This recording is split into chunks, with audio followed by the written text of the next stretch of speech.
what are the things you battle with right now as managers? Personnel? So staffing and hiring, recruiting, keeping people retained. Fair enough.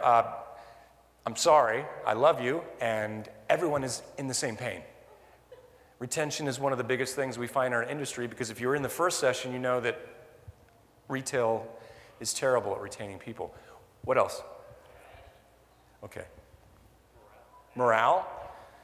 Yeah, I can see that. What else? Oh, the M word, right? Motivation. Here's something I want to tell you, and I'm giving it to you just, here we go. Motivation is behaviors that people choose for themselves. If you want to be the manager that motivates people, why don't you do this? Everyone do this. Put your hand out. Now do this. Now do this.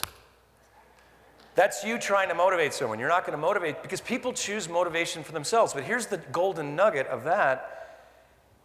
If I can only influence or stimulate motivation, then I'm doing much better than trying to motivate them. So what kind of environment are you creating?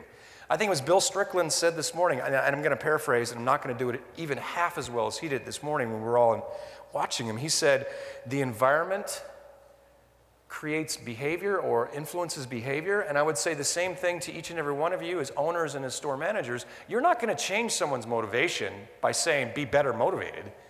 You're going to change someone's motivation by creating a culture of development, growth, coaching, good communication, effective communication, open communication, brainstorming, collaboration. All those things are going to be challenging for you. So what do you battle? You all battle the same stuff. Would you agree with that? All right.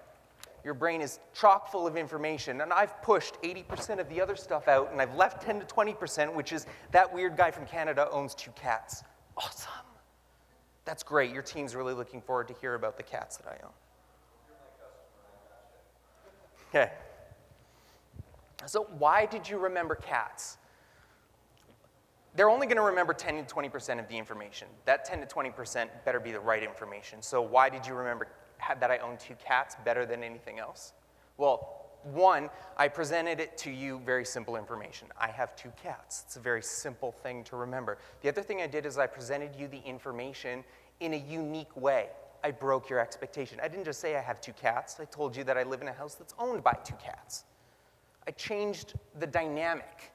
The way I gave you the information was different and hence memorable. And that is a nod to, if any of you know Chip and Dan Heath, they wrote a book about this, a whole book called Made to Stick. If you haven't heard of it, go look it up. It's fantastic. And memorable is just one piece of the puzzle to making things memorable. The last thing is test people. If you want people to remember information, test them. And it doesn't have to be okay, it's time for your exam. Please fill out this test. No, test them in, can they even do it?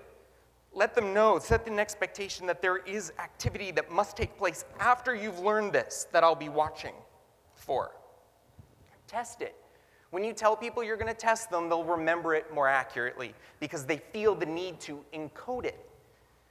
And what you're testing them on better be information that they have to do something with. Now, I said I would talk about my wife. I'm going to talk about my wife. My wife is full of must-know information. She's a nurse. An operating room nurse. Sometimes things go bad in the operating room. Well, when that happens, the doctors and nurses don't go, we better look this up, what's happening right here. There's a lot of blood, things are beeping. Can you look up why that thing's beeping, and I'll look up why this one's bleeding, okay? And we'll come back to this once we get it figured out. That can't happen. They must have the information instantly accessible, which means the information cannot be in an external memory source. It has to be here. It must be here. So do you have must-know information for your store, for your team? And I'll define it for you. Must-know information, information that must be available without the need to access an external memory source. There's one place that you better be starting for must-know information for your store and for your staff. And it's your sales process.